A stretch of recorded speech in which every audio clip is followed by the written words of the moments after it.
전 세계가 싱가포르의 충격적인 발표에 경악했습니다. 싱가포르 인구의 70%가 한국어로 기본 회화가 가능하고 공무원 채용 시험에서 한국어가 사실상 필수 요건이 되었다는 통계였습니다. CNN은 싱가포르가 제2의 서울이 되었다고 보도했고, BBC는 아시아의 문화 지형이 완전히 바뀌었다고 평가했죠. 그동안 영어와 중국어의 이중 언어 정책을 고수하던 싱가포르가 어떻게 한국 문화에 이토록 깊이 물들게 되었을까요? 그리고 정부는 왜 이를 막으려다 결국 포용하게 되었을까요? 오늘의 사연 시작합니다. 잠깐 영상 시작 전 구독과 좋아요는 제작에 큰 힘이 됩니다. 안녕하세요. 저는 싱가포르에서 다큐멘터리 감독으로 활동하고 있는 소피아 벨트란입니다. 멕시코시티에서 태어나 20년간 정치 다큐멘터리를 제작해왔죠. 작년 10월 제 인생을 완전히 바꿔놓은 프로젝트가 시작됐습니다. 창의공항에 도착했을 때 가장 먼저 눈에 들어온 건 한글 안내판이었어요.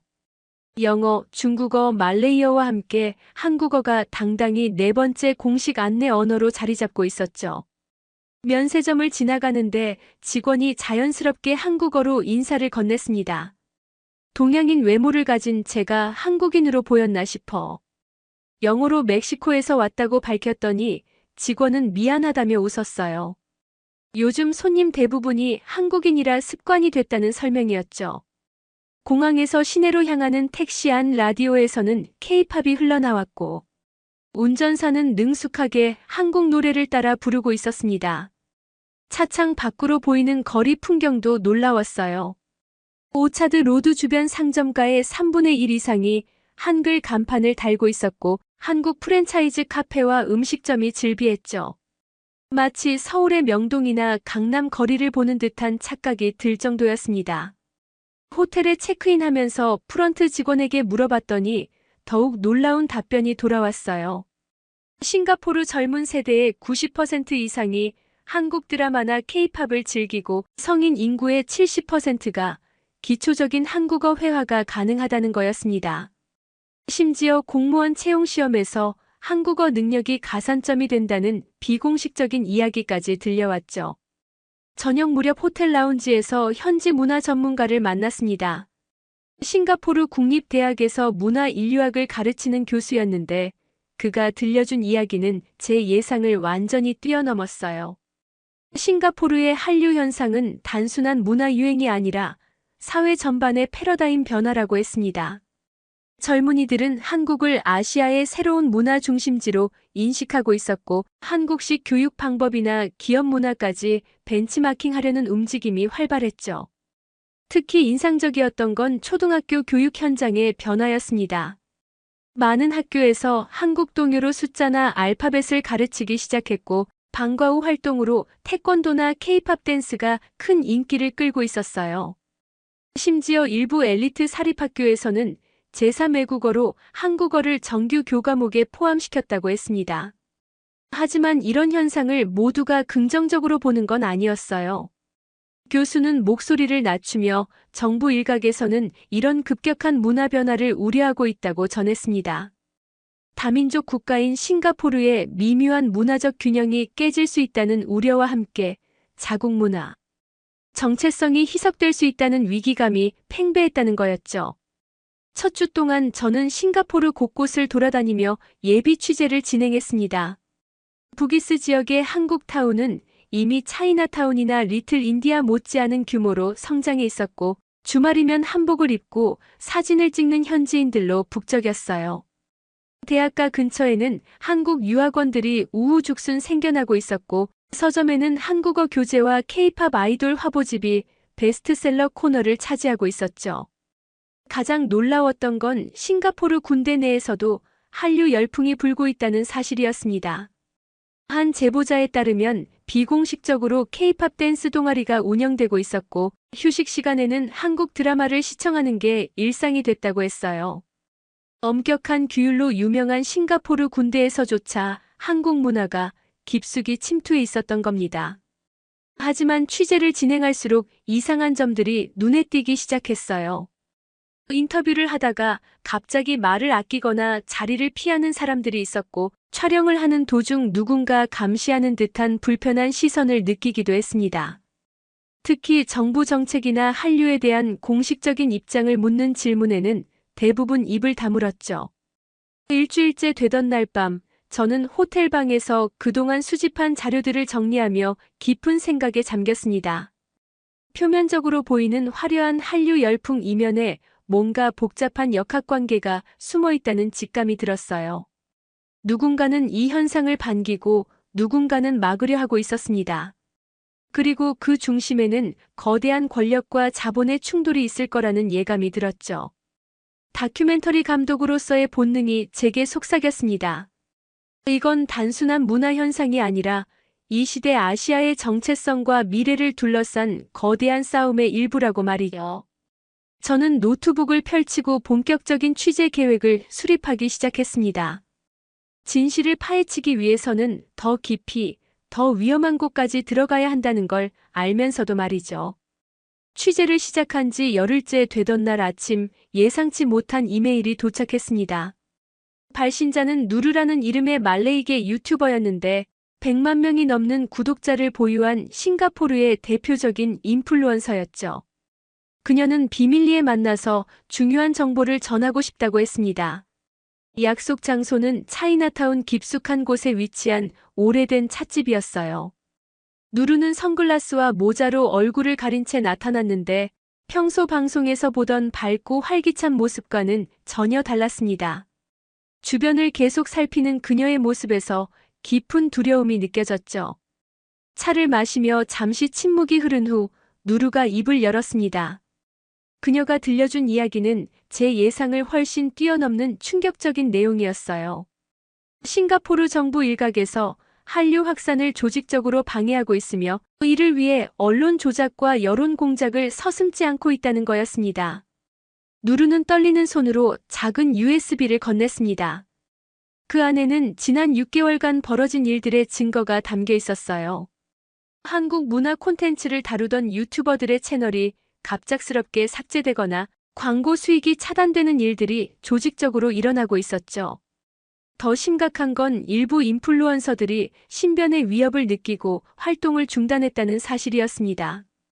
그녀의 이야기를 들으며 저는 10년 전 멕시코에서의 악몽이 되살아났어요. 당시 정부의 부정부패를 다룬 다큐멘터리를 제작하다가 동료 카메라맨 로드리고가 의문의 교통사고로 세상을 떠났습니다. 공식적으로는 단순 사고로 처리됐지만 저는 그것이 우리를 향한 경고였다는 걸 알고 있었죠. 그 이후로 저는 권력이 진실을 덮으려 할 때 얼마나 잔인해질 수 있는지 뼈저리게 체험했습니다. 누르가 언급한 인물 중 가장 주목할 만한 사람은 데이비드 청이었습니다. 52세의 싱가포르 미디어 재벌로 표면적으로는 성공한 기업가였지만 실제로는 정부와 깊은 유착관계를 맺고 있는 그림자 권력자였죠. 그의 미디어 그룹은 싱가포르 주요 언론사의 60%를 직간접적으로 통제하고 있었고 최근에는 중국 자본과 손잡고 동남아시아 전체 미디어 시장을 장악하려는 야심을 품고 있었습니다. 호텔로 돌아와 USB의 내용을 확인하니 상황은 더욱 심각했습니다.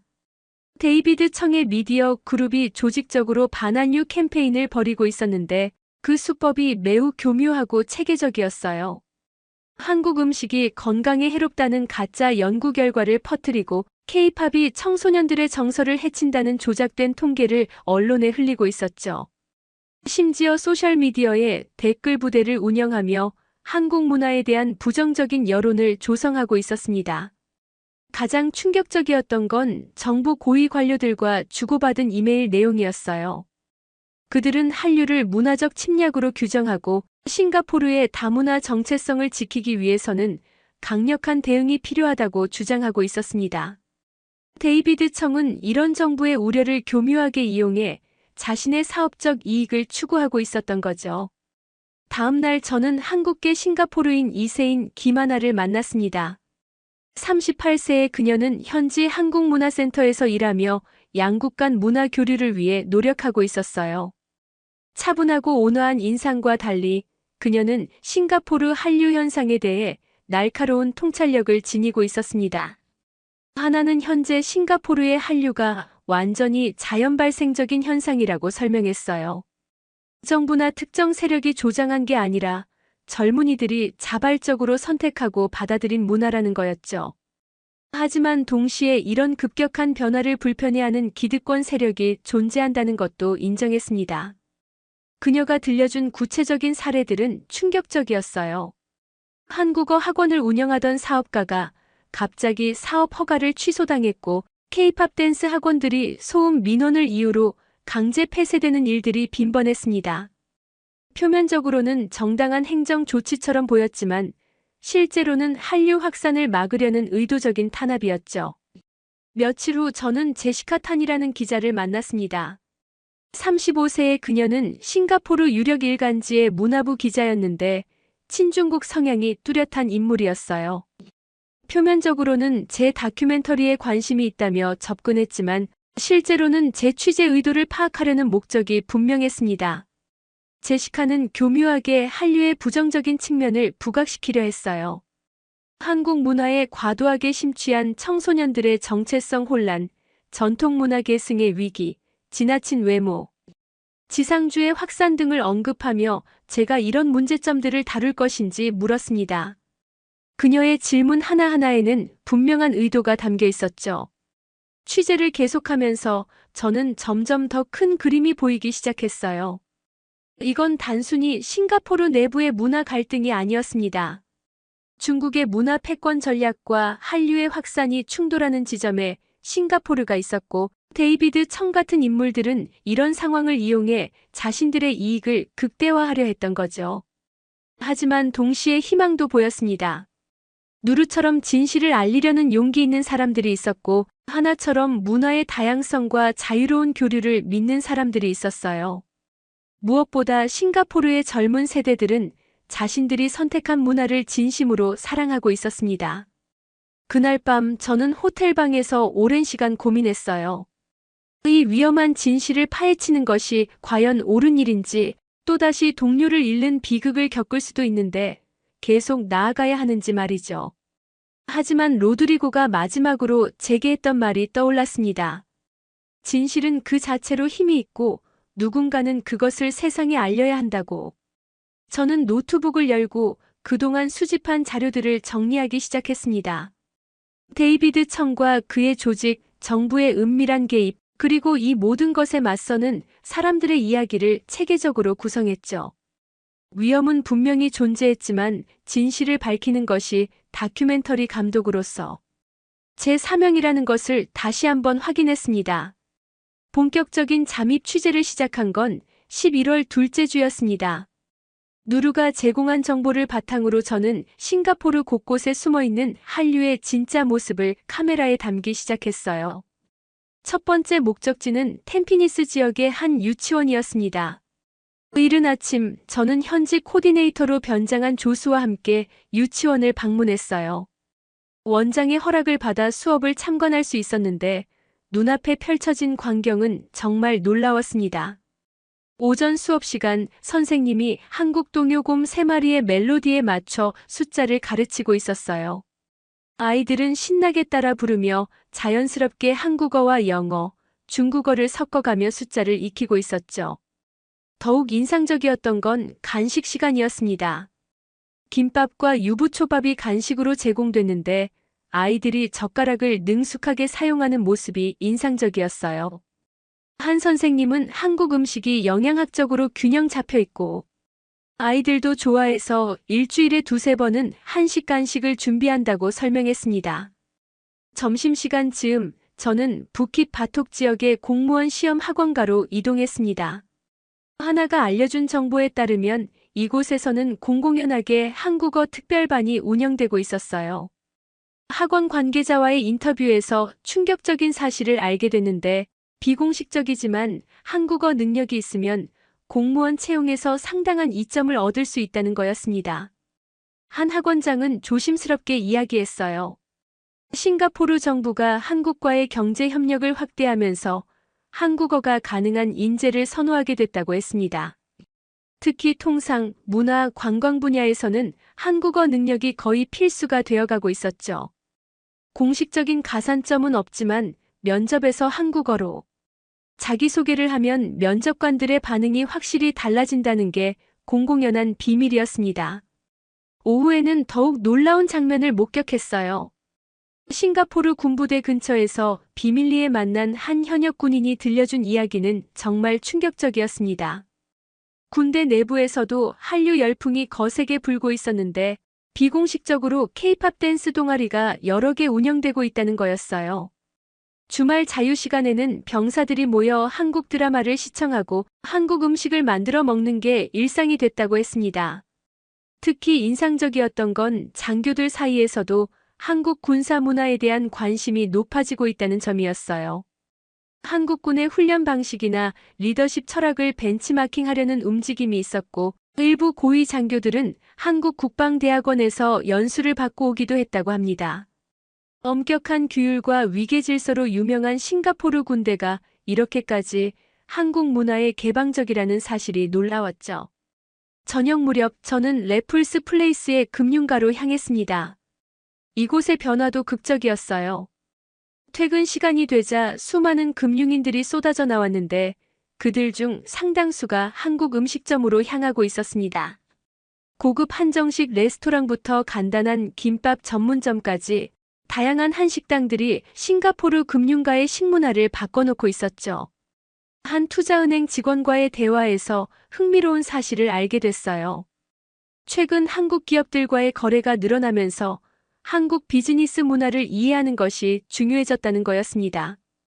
회식 문화나 나이에 따른 호칭 체계 같은 한국적 관습을 알아야 원활한 비즈니스가 가능하다고 했죠.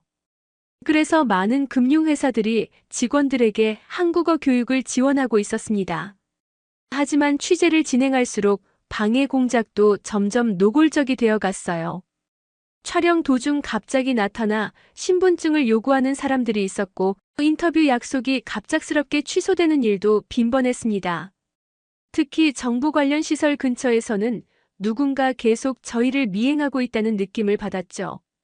어느 날 저녁 호텔로 돌아오니 방이 뒤집혀 있었습니다. 노트북과 카메라는 그대로였지만 제 취재 노트와 백업 하드드라이브가 사라진 상태였어요. 호텔 측은 청소 직원의 실수라고 했지만 이게 단순한 실수가 아니라는 건 누가 봐도 명백했죠. 다행히 중요한 자료들은 클라우드에 백업해둔 상태였지만 이제 적들이 본격적으로 움직이기 시작했다는 신호였습니다. 다음 날 아침 제시카 탄으로부터 연락이 왔어요.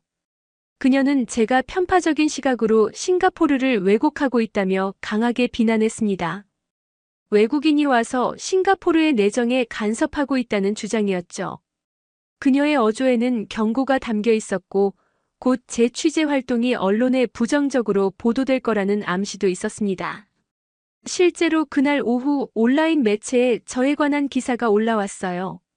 멕시코 감독, 싱가포르 문화 갈등 조장 의혹이라는 제목의 기사였는데 제가 의도적으로 싱가포르 사회의 갈등을 부추기고 있다는 내용이었습니다. 댓글에는 저를 비난하는 내용들이 조직적으로 달리고 있었고 일부는 제 신변을 위협하는 내용도 있었죠. 하지만 이런 압박에도 불구하고 저는 취재를 계속했습니다. 오히려 이런 방해 공작들이 제가 진실에 가까워지고 있다는 증거라고 생각했어요. 누르와 하나의 도움으로 더 많은 증거들을 수집했고 싱가포르 한류의 이면에 숨겨진 복잡한 이해관계들을 하나씩 밝혀나가기 시작했죠. 특히 주목했던 건 데이비드 청의 행적이었습니다. 그는 표면적으로는 문화 다양성을 옹호하면서도 뒤에서는 중국 자본과 손잡고 한류를 막으려 했어요. 그의 미디어 그룹이 소유한 방송사들은 은근히 한국 문화의 부정적인 면만을 부각시켰고 중국 문화 콘텐츠를 대안으로 제시하고 있었습니다. 더 심각한 건 그가 정부 고위층과 긴밀한 관계를 유지하며 정책 결정에 영향력을 행사하고 있다는 점이었어요. 문화부와 교육부의 주요 정책 자문위원으로 활동하며 한류 확산을 막기 위한 각종 규제 정책을 제안하고 있었죠. 겉으로는 싱가포르의 문화적 정체성을 지킨다는 명분을 내세웠지만 실제로는 중국의 문화적 영향력 확대를 돕고 있었던 겁니다. 한편으로는 희망적인 장면들도 목격했어요. 젊은 세대들은 이런 압박에도 불구하고 자신들이 선택한 문화를 포기하지 않았습니다. 온라인 커뮤니티를 통해 정보를 공유하고 오프라인에서는 자발적인 문화 교류 모임을 이어가고 있었죠. 특히 대학생들을 중심으로 한 문화 자유운동이 조용히 확산되고 있었는데 이들은 어떤 문화를 좋아하고 즐길지는 개인의 자유라고 주장했습니다. 취재를 시작한 지 한 달이 지났을 때 저는 상당한 양의 증거를 확보한 상태였어요. 정부의 은밀한 개입, 데이비드 청의 이중적 행태, 중국 자본의 영향력 그리고 이에 맞서는 시민들의 저항까지 싱가포르 한류를 둘러싼 복잡한 그림이 점점 선명해지고 있었죠. 하지만 동시에 위험도 커지고 있었습니다. 미행과 감시는 더욱 노골적이 되었고 협박 메시지도 계속 늘어났어요. 누루는 이미 신변의 위협을 느끼고 잠적한 상태였고 하나도 가족들이 이상한 압력을 받고 있다고 전해왔습니다. 이제 단순한 문화 다큐멘터리가 아니라 거대한 권력에 맞서는 싸움이 되어버린 거였죠. 12월이 되자 상황은 급격히 악화되기 시작했습니다. 제가 그동안 수집한 자료들이 하나둘 새어나가기 시작했고 데이비드 청은 이를 역이용해 저를 공격하기 시작했어요. 그의 미디어 그룹은 제가 싱가포르 사회를 분열시키려는 외국 세력의 스파이라는 음모론을 퍼뜨리기 시작했죠. 더욱 충격적인 사실이 밝혀진 건 누르의 해킹 사건을 조사하던 중이었습니다. 전문 해커를 통해 분석한 결과 누르의 유튜브 채널을 공격한 IP 주소가 데이비드 청의 미디어 그룹 본사에서 나왔다는 것이 확인됐어요. 더 깊이 파고들자 놀라운 연결고리가 드러났는데 데이비드 청이 중국의 대형 미디어 기업들과 비밀리에 제휴를 맺고 있었던 겁니다. 문서를 분석해보니 그의 계획은 단순히 한류를 막는 것에 그치지 않았어요. 동남아시아 전체 미디어 시장을 중국 중심으로 재편하려는 거대한 프로젝트의 일환이었죠. 싱가포르는 그 첫 번째 교두보였고 한류는 이 계획을 방해하는 가장 큰 장애물이었던 겁니다. 데이비드 청은 중국으로부터 막대한 자금을 지원받아 반한류 캠페인을 주도하고 있었고 그 대가로 싱가포르 미디어 시장을 중국 자본에 개방하기로 약속한 상태였습니다. 제시카 탄의 공격도 더욱 집요해졌어요. 그녀는 주류 언론을 통해 저를 문화 제국주의자로 몰아갔고 제가 한국 정부의 지원을 받아 프로파간다를 제작하고 있다는 근거 없는 주장을 퍼뜨렸습니다. 일부 싱가포르 시민들이 이런 선동에 넘어가기 시작했고 온라인에서는 저에 대한 비난 여론이 조직적으로 형성되고 있었죠. 그러던 중 결정적인 전환점이 찾아왔습니다. 하나의 가족이 직접적인 협박을 받은 거였어요. 그녀의 부모님이 운영하는 작은 한식당에 괴한들이 찾아와 행패를 부렸고 딸이 계속 문제를 일으키면 가게를 폐쇄시키겠다고 위협했다는 겁니다. 하나는 눈물을 흘리며 더 이상 도움을 줄 수 없다고 했지만 저는 오히려 이것이 적들이 궁지에 몰렸다는 증거라고 생각했어요. 누르의 상황은 더욱 심각했습니다. 그녀의 유튜브 채널이 완전히 삭제됐고 광고 계약들도 모두 취소된 상태였어요. 100만 명의 구독자와 함께 쌓아온 모든 것이 하루아침에 사라진 거였죠. 누르는 깊은 절망에 빠져 있었지만 동시에 진실을 밝히고 싶다는 의지도 강했습니다. 그녀는 새로운 플랫폼을 통해 다시 시작하겠다고 했지만 이미 그녀의 이름은 블랙리스트에 올라 있었어요. 상황이 이렇게 흘러가자 저는 중대한 결심을 했습니다. 더 이상 숨어서 취재할 게 아니라 정면으로 맞서기로 한 거였죠. 12월 15일 저는 싱가포르 국회의사당 앞에서 기자회견을 열겠다고 발표했습니다. 그동안 수집한 모든 증거를 공개하고 싱가포르 시민들에게 진실을 알리겠다는 계획이었어요. 발표가 나가자마자 엄청난 반응이 쏟아졌습니다. 데이비드 청 측은 즉각 법적 대응을 하겠다고 위협했고 정부는 외국인의 정치적 활동을 금지하는 법률을 들먹이며 압박했어요. 하지만 동시에 지지하는 목소리도 적지 않았습니다. 특히 젊은 세대들은 SNS를 통해 저를 응원했고 진실을 알고 싶다는 메시지를 보내왔죠. 기자회견 전날 밤 예상치 못한 일이 벌어졌어요. 호텔 로비에서 데이비드 청이 직접 저를 기다리고 있었던 겁니다. 그는 정중하지만 위협적인 어조로 말했습니다. 모든 것을 잃을 준비가 되어 있냐고 멕시코에 있는 가족들의 안전도 생각해 보라고 했죠. 그의 눈빛에는 차가운 결의가 담겨 있었고 이것이 단순한 위협이 아니라는 걸 직감할 수 있었습니다. 하지만 저는 물러서지 않았어요. 오히려 그에게 되물었습니다. 왜 그렇게 한국 문화를 두려워하는지, 싱가포르 젊은이들의 선택을 막을 권리가 있다고 생각하는지 말이죠. 데이비드 청은 잠시 당황한 표정을 지었다가 이것은 문화의 문제가 아니라 생존의 문제라고 답했습니다. 작은 도시국가가 거대한 문화적 파도에 휩쓸리면 정체성을 잃는다는 논리였어요. 그날 밤 저는 거의 잠을 이루지 못했습니다. 내일이면 모든 것이 결정될 거라는 생각에 긴장됐지만 동시에 진실을 밝힐 수 있다는 기대감도 있었어요. 새벽녘에 누르로부터 메시지가 왔는데 그녀도 내일 기자회견장에 나타나겠다고 했습니다. 하나도 가족의 만류에도 불구하고 함께하겠다고 전해왔죠. 기자회견 당일 아침 국회의사당 앞은 이미 수많은 사람들로 가득했어요. 언론사 기자들뿐만 아니라 일반 시민들도 많이 모여 있었는데 찬성과 반대 세력이 뚜렷하게 나뉘어 있었습니다. 한쪽에서는 한류를 지지하는 젊은이들이 케이팝 음악을 틀며 응원했고 다른 쪽에서는 데이비드 청이 동원한 것으로 보이는 반한류 시위대가 구호를 외치고 있었죠. 경찰이 대거 출동해 양측을 분리시키려 했지만 긴장감은 계속 고조되고 있었어요. 상황이 언제 폭발할지 모르는 일촉즉발의 순간이었습니다. 저는 마이크 앞에 서서 그동안 준비한 자료들을 공개하기 시작했어요. 정부의 은밀한 개입, 데이비드 청과 중국 자본의 유착, 조직적인 언론 조작과 시민 탄압의 증거들을 하나씩 제시했죠. 하지만 발표를 시작한 지 10분도 되지 않아 갑자기 인터넷이 끊겼습니다. 라이브 스트리밍이 중단됐고 현장의 와이파이도 모두 먹통이 됐어요. 누군가 의도적으로 통신을 차단한 것이 분명했죠. 설상가상으로 반한류 시위대가 점점 거칠어지기 시작했고 곧 물리적 충돌이 일어날 것 같은 분위기였습니다. 바로 그때 데이비드 청이 나타났어요. 그는 당당하게 마이크를 잡고 저를 가리키며 외쳤습니다. 이 외국인이 우리 사회를 분열시키고 있다고, 싱가포르의 평화를 깨뜨리는 선동가라고 말이죠. 군중들 사이에서 함성이 터져나왔고 상황은 완전히 통제 불능 상태로 빠져들고 있었습니다. 혼란이 극에 달한 순간 저는 마지막 카드를 꺼내들었습니다. 사실 인터넷 차단을 예상하고 구식 위성 전송 장비를 준비해뒀던 거였어요. 조수가 재빨리 장비를 설치하는 동안 저는 마이크를 잡고 군중들에게 직접 호소하기 시작했습니다. 목소리가 떨렸지만 최대한 침착하게 말했어요.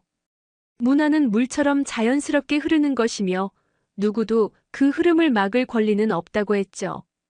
싱가포르 젊은이들이 한국 문화를 선택한 것은 강요가 아닌 자발적인 선택이었고 이는 존중받아야 마땅하다고 주장했습니다. 군중들 사이에서 술렁임이 일어났어요. 특히 젊은 세대들은 제 말에 공감하며 환호성을 질렀죠. 하지만 데이비드 청은 더욱 격렬하게 반박했습니다. 싱가포르의 고유한 정체성이 사라지고 있다며 이대로 가면 우리는 한국의 문화 식민지가 될 거라고 선동했어요. 바로 그때 누르가 나타났습니다. 모자와 선글라스로 얼굴을 가렸지만 그녀인 것을 알아본 사람들이 탄성을 질렀어요. 누르는 떨리는 목소리로 자신의 이야기를 시작했습니다. 어떻게 채널이 삭제됐는지, 누가 자신을 협박했는지, 그리고 왜 그들이 한류를 두려워하는지 말이죠. 그녀가 준비해온 노트북을 열자 화면에 충격적인 문서들이 나타났어요. 해킹 실력을 발휘해 데이비드 청의 이메일 서버에서 빼낸 자료들이었습니다. 중국 기업과 주고받은 비밀 계약서, 반한류 공작에 사용된 자금 내역, 정부 관료들과의 유착 증거까지 모든 것이 낱낱이 드러났죠. 군중들은 경악했고 심지어 데이비드 청을 지지하던 사람들도 동요하기 시작했어요. 특히 그가 싱가포르의 문화적 독립을 주장하면서 실제로는 중국의 이익을 위해 일했다는 사실이 알려지자 분노의 목소리가 터져 나왔습니다. 하나도 용기를 내어 앞으로 나왔어요. 그녀는 한국 문화가 싱가포르에 가져온 긍정적인 변화들을 이야기했습니다. 다양성의 가치를 배웠고 새로운 창의성이 꽃폈으며 무엇보다 젊은이들이 자신들의 정체성을 스스로 선택할 수 있는 자유를 얻었다고 말했죠. 위성 전송이 성공적으로 연결되면서 이 모든 장면이 전 세계로 생중계되기 시작했어요. 싱가포르뿐만 아니라 아시아 전역, 나아가 전 세계가 이 역사적인 순간을 지켜보게 된 거였습니다. SNS는 폭발적인 반응으로 가득 찼고 수많은 사람들이 싱가포르의 문화적 자유를 지지하는 메시지를 보내왔죠. 데이비드 청은 점점 궁지에 몰리고 있었어요. 그의 부하들이 물리력을 사용하려 했지만 이미 상황은 그의 통제를 벗어나 있었습니다. 경찰도 중립적인 입장을 취하며 양측 모두를 제지했고 오히려 평화적인 집회를 보장하는 쪽으로 입장을 선회했죠. 절정의 순간 저는 마지막 질문을 던졌습니다. 싱가포르 시민 여러분, 여러분은 어떤 미래를 선택하시겠습니까? 다양성과 자유가 숨쉬는 사회입니까? 아니면 누군가의 이익을 위해 통제되고 조작되는 사회입니까? 광장은 잠시 침묵에 휩싸였어요. 그리고 누군가 외치기 시작했습니다. 자유, 자유. 곧 수천 명의 목소리가 하나로 합쳐졌고 그 함성은 싱가포르 전역에 울려 퍼졌죠. 하지만 데이비드 청은 끝까지 포기하지 않았어요. 그는 마지막 수단으로 물리적 위협을 가하려 했습니다. 그의 부하들이 저와 누루 하나를 둘러싸며 위협적으로 다가왔죠. 순간 숨이 막힐 것 같은 긴장감이 흘렀지만 뜻밖의 일이 벌어졌습니다. 군중 속에서 수백 명의 젊은이들이 우리를 보호하기 위해 인간 방벽을 만들었어요. 그들은 손을 맞잡고 노래를 부르기 시작했는데 놀랍게도 한국 노래였습니다. 평화와 희망을 노래하는 그 멜로디가 광장을 가득 채웠고 폭력의 위협은 음악의 힘 앞에 무력해졌죠. 바로 그 순간 경찰 특수부대가 도착했어요. 하지만 그들이 체포한 건 저나 시위대가 아니었습니다. 데이비드 청과 그의 부하들이었죠. 누루가 제공한 증거들을 바탕으로 이미 체포영장이 발부된 상태였던 겁니다. 부정부패, 외국 자본과의 불법 거래, 시민 탄압 등 수많은 혐의가 있었어요. 데이비드 청이 연행되는 순간은 정말 극적이었습니다. 그토록 권력을 휘두르던 미디어 재벌이 초라하게 수갑을 찬 채 경찰차에 타는 모습을 보며 많은 사람들이 정의의 승리를 실감했어요. 하지만 더 큰 반전은 아직 남아 있었습니다. 기자회견이 끝난 직후 예상치 못한 폭로가 이어졌습니다. 한 젊은 여성이 떨리는 목소리로 자신을 데이비드 청의 딸이라고 밝혔어요. 그녀가 들려준 이야기는 모든 사람을 경악시켰습니다. 데이비드 청의 딸 샤론은 사실 3년간 한국에서 K-팝 연습생으로 생활했다고 고백했어요. 아버지 몰래 한국으로 유학을 떠났고 그곳에서 꿈을 키우며 땀 흘려 연습했다는 거였죠. 하지만 아버지가 이 사실을 알게 되자 강제로 싱가포르로 끌려왔고 그 이후로 감금 생활을 해왔다고 했습니다. 샤론은 눈물을 흘리며 말했어요. 아버지가 겉으로는 싱가포르의 문화적 정체성을 지킨다고 했지만 실제로는 자신의 권력과 이익만을 추구했다고 말이죠.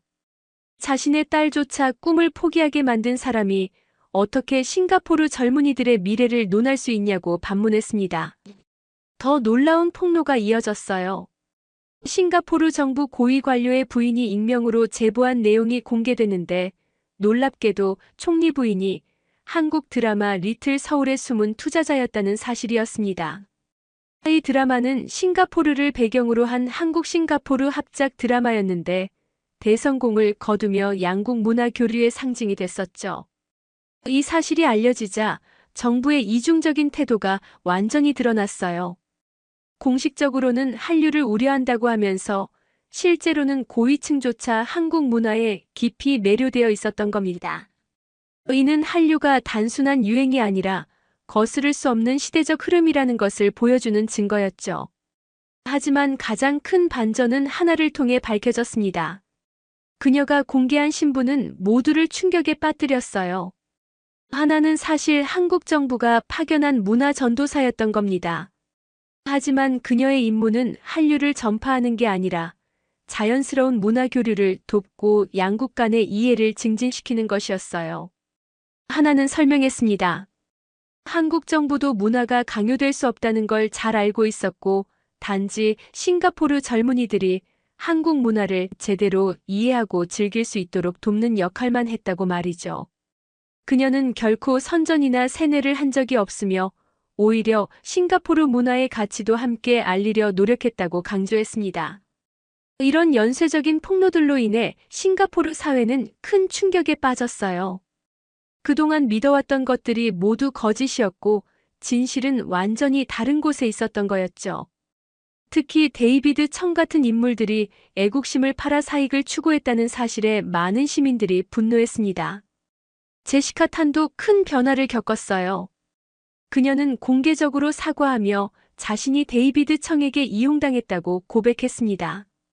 언론인으로서 진실을 추구해야 했는데 권력에 눈이 멀어 도구가 됐다고 자책했죠. 그녀는 이후 진실을 보도하는 데 앞장서겠다고 약속했고 실제로 데이비드 청의 비리를 추가로 폭로하는 특종 기사들을 연이어 발표했습니다. 싱가포르 정부도 입장을 바꿀 수밖에 없었어요. 총리는 대국민 담화를 통해 문화의 다양성을 인정하고 시민들의 문화적 선택을 존중하겠다고 발표했습니다. 한류를 막으려던 각종 규제들이 철회됐고 오히려 다양한 문화가 공존하는 아시아 문화 수도로 싱가포르를 발전시키겠다는 비전을 제시했죠. 이 모든 과정을 지켜보며 저는 깊은 감동을 느꼈어요. 진실의 힘이 결국 승리했고 시민들의 자유로운 선택이 존중받게 된 거였습니다. 특히 젊은 세대들이 보여준 용기와 열정은 정말 인상적이었죠. 그들은 자신들이 사랑하는 문화를 지키기 위해 기꺼이 위험을 감수했고 평화적인 방법으로 변화를 이끌어냈습니다. 누르는 새로운 플랫폼에서 다시 시작했어요. 비록 100만 구독자를 잃었지만 진실을 밝힌 그녀에게 더 많은 사람들이 지지를 보냈습니다. 그녀의 새 채널은 빠르게 성장했고 이제는 단순한 K-팝 리액션을 넘어 문화 다양성과 표현의 자유를 주제로 한 콘텐츠를 만들고 있었죠. 하나는 자신의 정체가 밝혀진 후에도 싱가포르에 남기로 했어요. 그녀는 이제 공식적으로 양국 문화 교류를 담당하는 일을 하게 됐는데 숨어서 활동하던 때보다 훨씬 더 많은 일을 할 수 있게 됐다고 기뻐했습니다. 특히 누르와의 관계도 공개적으로 발전시킬 수 있게 되어 행복해했죠. 데이비드 청의 딸 샤론은 다시 한국으로 돌아가 연습생 생활을 재개했어요. 아버지의 그늘에서 벗어난 그녀는 자유롭게 꿈을 추구할 수 있게 됐고 많은 사람들이 그녀를 응원했습니다. 비록 아버지와의 관계는 어려워졌지만 진정한 자신의 삶을 찾았다는 점에서 후회는 없다고 했죠. 모든 사건이 일단락된 후 저는 다큐멘터리 후반 작업에 들어갔습니다. 하지만 마지막에 예상치 못한 대반전이 기다리고 있었어요.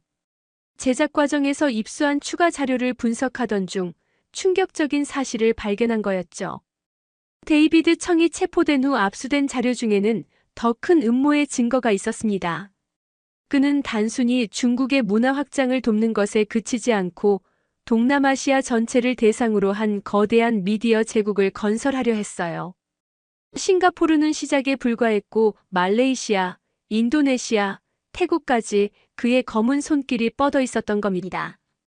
더 놀라운 건 이 계획에 반대하는 또 다른 세력이 있었다는 사실이었어요. 바로 싱가포르 정보부 내의 비밀 조직이었는데 그들은 오래전부터 데이비드 청의 움직임을 감시하고 있었습니다. 하나가 한국에서 파견된 것도 사실이었지만 동시에 싱가포르 정보부와도 협력하고 있었던 거였죠. 하나는 이중 스파이였던 셈이에요. 그녀의 진짜 임무는 데이비드 청의 조직에 침투해 증거를 수집하는 것이었고 한국 문화 전도사라는 신분은 그를 위한 완벽한 위장이었습니다. 이 사실을 알게 된 순간 그동안의 모든 퍼즐 조각이 맞춰지는 느낌이었어요. 누르의 역할도 단순하지 않았습니다. 그녀가 해킹 실력을 발휘해 데이비드 청의 서버에 침투할 수 있었던 것도 우연이 아니었어요. 싱가포르 정보부가 은밀히 그녀를 도왔고 필요한 기술과 정보를 제공했던 거였죠. 누르 자신도 모르는 사이에 거대한 작전의 일부가 되어 있었던 겁니다.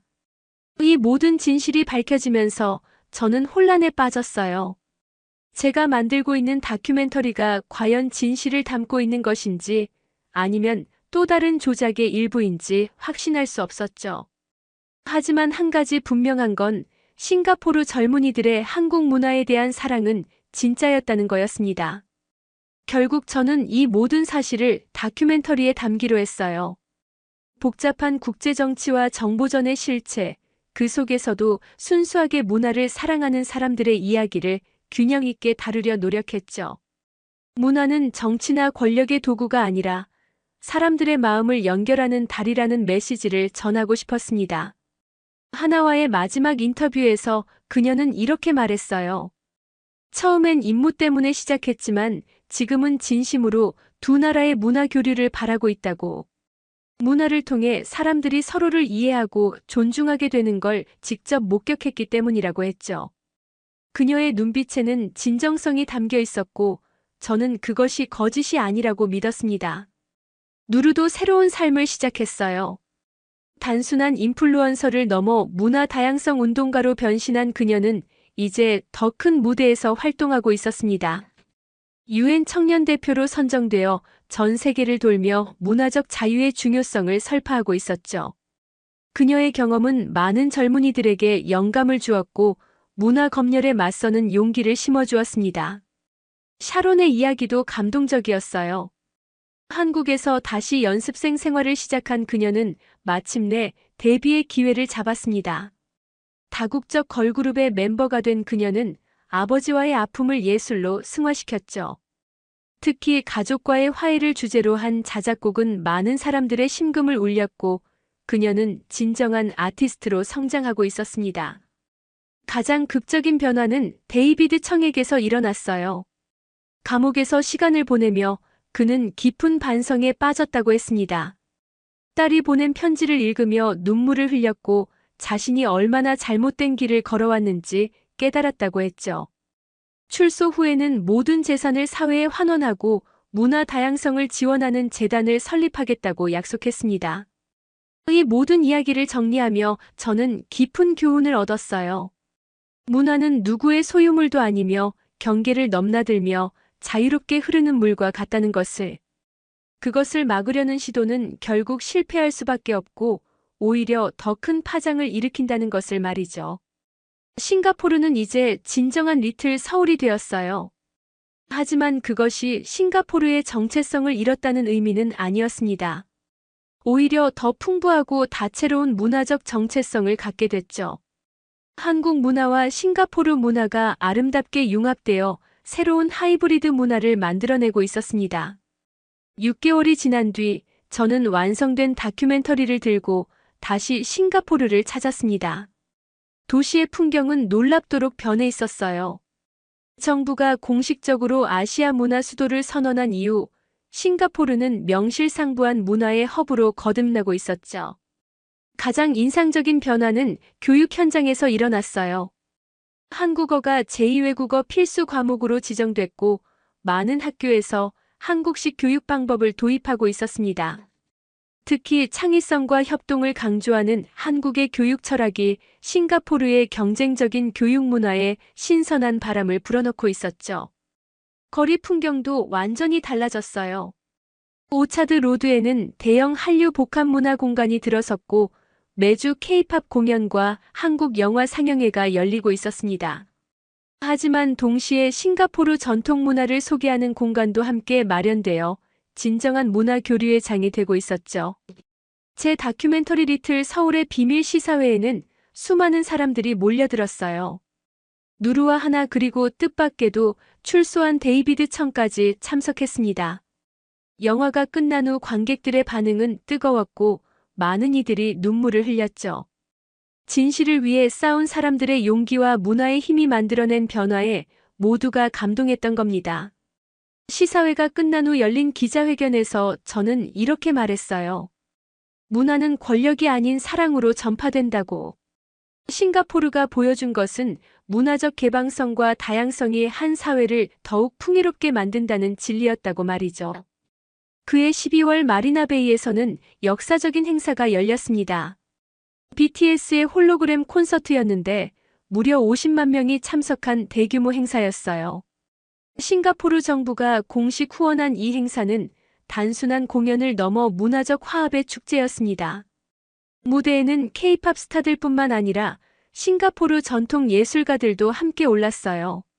한국의 현대 음악과 싱가포르의 전통 음악이 어우러진 협연은 정말 환상적이었죠.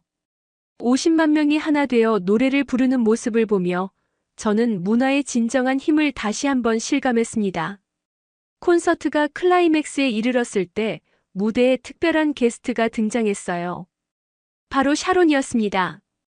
그녀는 아버지와의 화해를 주제로 한 자작곡을 불렀는데 객석에 있던 데이비드 청은 딸의 노래를 들으며 눈물을 흘렸죠.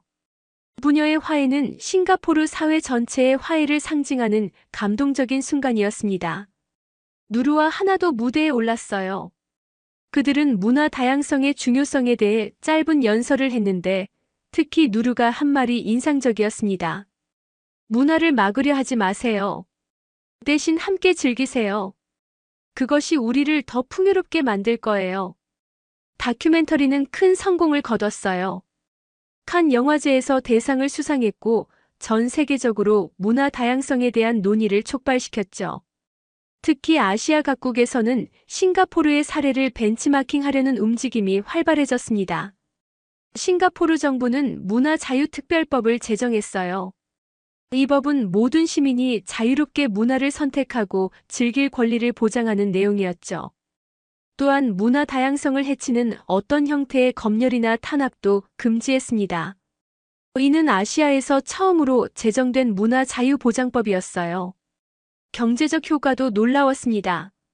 한류 관광객이 폭발적으로 증가했고 싱가포르는 아시아 문화 관광의 중심지로 부상했어요. 많은 한국 기업들이 싱가포르에 지사를 설립했고 양국 간 무역도 크게 늘어났죠. 문화가 경제 발전의 새로운 동력이 된 거였습니다. 교육 분야의 변화도 주목할 만했어요. 싱가포르 국립대학교에 한국학과가 신설됐고 한국의 여러 대학들과 교환 프로그램이 활발히 운영되기 시작했습니다. 젊은이들 사이에서는 한국 유학이 새로운 트렌드가 됐고 많은 학생들이 한국에서 꿈을 키우고 있었죠. 가장 의미 있는 변화는 사회 전반의 개방성이 높아졌다는 거예요. 한류를 계기로 싱가포르 사회는 다양성의 가치를 재발견했고 서로 다른 문화를 존중하고 포용하는 분위기가 확산됐습니다. 이는 다민족 국가인 싱가포르에게 새로운 정체성을 부여했죠. 마지막 날 저는 마리나베이를 걸으며 깊은 감회에 젖었어요. 1년 전 이곳에 처음 왔을 때와는 모든 것이 달라져 있었습니다. 거리에는 한국어와 영어, 중국어, 말레이어가 자연스럽게 섞여 들렸고 사람들의 표정에는 활기가 넘쳤죠. 저는 내레이션을 녹음하며 이렇게 말했습니다. 문화는 물과 같아서 막으면 막을수록 더 큰 힘으로 흘러넘칩니다. 싱가포르가 보여준 것은 그 흐름을 막는 대신 함께 흘러가는 지혜였습니다. 리틀 서울은 이제 단순한 별명이 아닙니다. 그것은 문화적 다양성과 자유가 만들어낸 새로운 정체성의 상징입니다. 해가 지는 마리나베이의 풍경은 정말 아름다웠어요. 노을빛에 물든 하늘 아래 싱가포르의 미래는 그 어느 때보다 밝아 보였습니다. 문화의 힘이 만들어낸 이 기적 같은 변화를 목격한 증인으로서 저는 깊은 감사와 희망을 느꼈죠.